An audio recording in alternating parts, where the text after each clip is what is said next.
Hey guys, so today we're going to be talking about Mastermind. I'm not going to go over the details on Syndicate. I will do that in another video at another time. Right now we're just talking about Mastermind, so we're just going to hop right into it. And obviously spoilers, right? So, yeah, so the Mastermind has two phases. The before the safe house, after the safe house. So we're just going to go here, we're going to proc the little cutscene. Yep. So Katarina is going to do mostly chaos damage here. And you can see she just does a lot of basic attacks. She's got like these little ghostly swirls that if you just keep moving, you're not really going to get hit by them. She just kind of shoots in front of her. She has a couple other finicky attacks though that we're going to try and get her to do here. Maybe if I hit her a bit, she will decide to start engaging with them. Yeah, so she's got this like X-shaped attack, right? And it's got like the X goes on the ground, and then you have a sec to move, and then it like detonates almost. And you can see that one was like a little bigger than the normal one. She just does these like single ones where she does like one burst, and then she does this charge up where she does like a bunch of them. And obviously that one's gonna do more damage. So she can be really bad if you're taking a bunch of chaos damage. And of course the item level of the zone here we're in is 85, but that scales depending on where you've been doing most of your other safe houses, and those scale based on where you've been doing most of your encounters for betrayal. So 85 probably a bit stronger than your average one per se. And so after we get her to 25% down here, she's going to start spawning a bunch of ads. And let's see, she doesn't really have a ton of new attacks here, I don't think. And yeah, once you just kill the mobs, just gonna try and DPS her down until she decides to run away. You can see you can see that she kind of has this one other skull attack here, where it just kind of bit me. So yeah, there it is. You just don't want to be in melee range of that, I guess. Can't really bite you if you're far away. So as always, ranged winning out in the ability to not get hit by the enemy. Alright, so once we've kind of cleared this phase here, I think that was about 75% down, so 25% of our HP left basically, something like that. We're just going to run this quick little safe house, and this is actually really good experience if you're like leveling gems, or even just like experience in general. Safe houses are really good for that, especially at these higher levels, if you can push them up with like Ivory Watchstones and stuff. Really good for leveling. They're really short, so you're not going to notice like a huge difference unless you're kind of just running a lot of them. But you know, you want to make sure that you're running these whenever you get them up when you're trying to level, because they're big XP.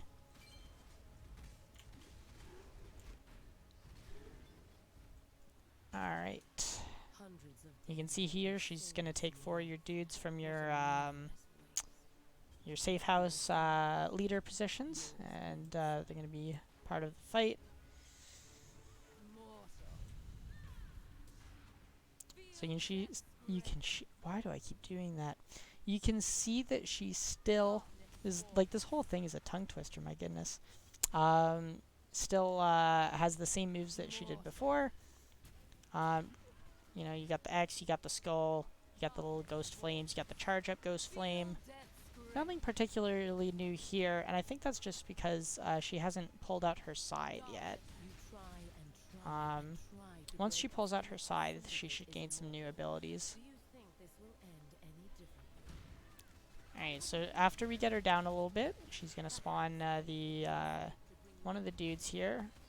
I forget if they're always in the same position, but I believe that they are, so I guess we'll just say top right position.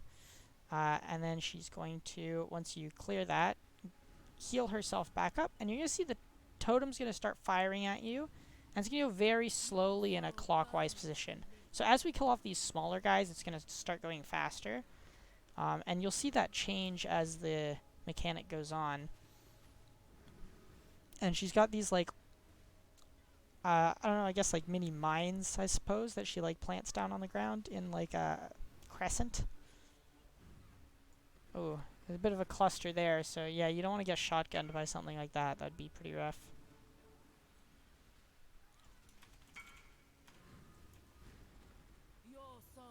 Alright, so you can see she did a little crescent swipe there.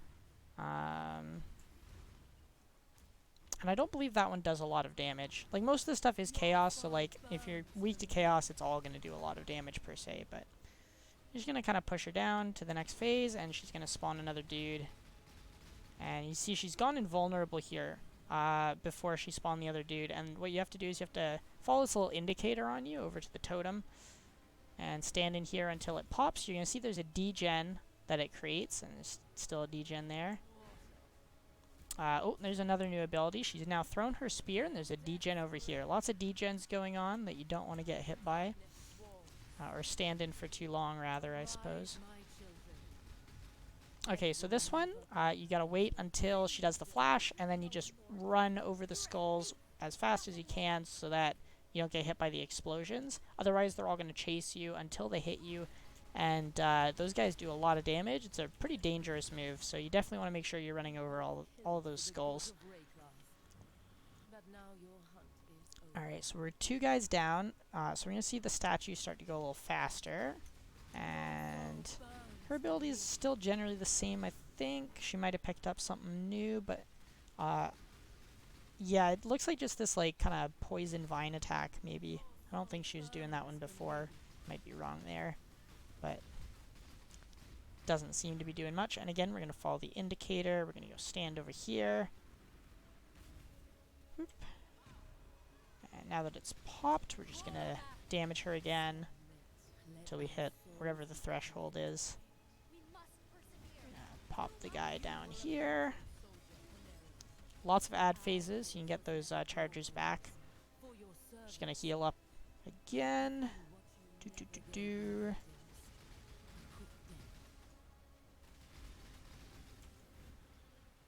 Yeah, the statue actually does a lot of damage, so you don't want to be getting hit by the statue. I haven't noticed her using any new attacks yet, but if I spot one that I have missed, I will point it out. I think we're just going to phase her here. She doesn't seem to be doing anything of interest. Just going to pop flasks, then we're going to go down here, and there we go.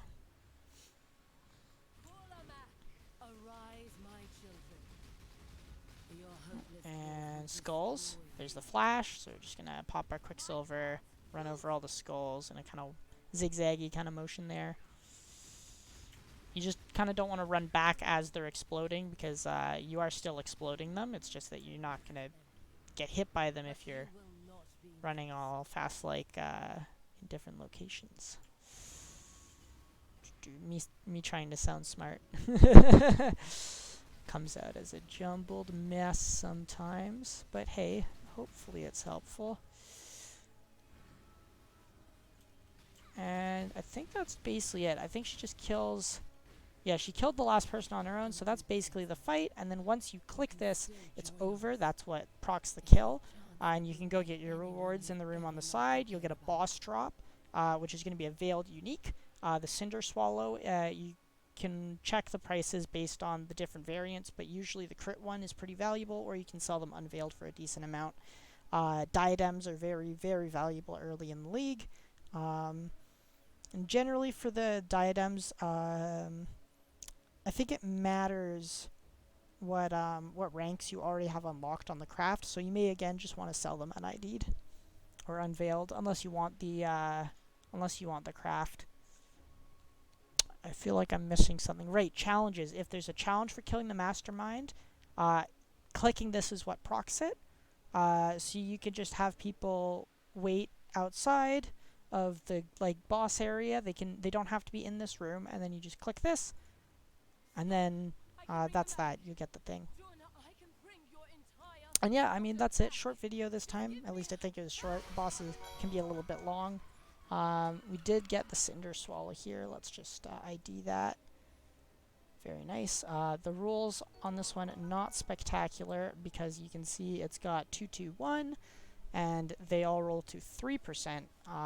So usually you want 3% life or 3% energy shield are going to be a little bit more valuable. If you get both, or if you get like all of them maxed, that can actually add a fair bit of value to the flask too.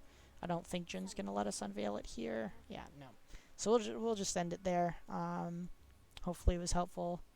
Just make sure you cap your chaos res for this one. It's all chaos damage, pretty much.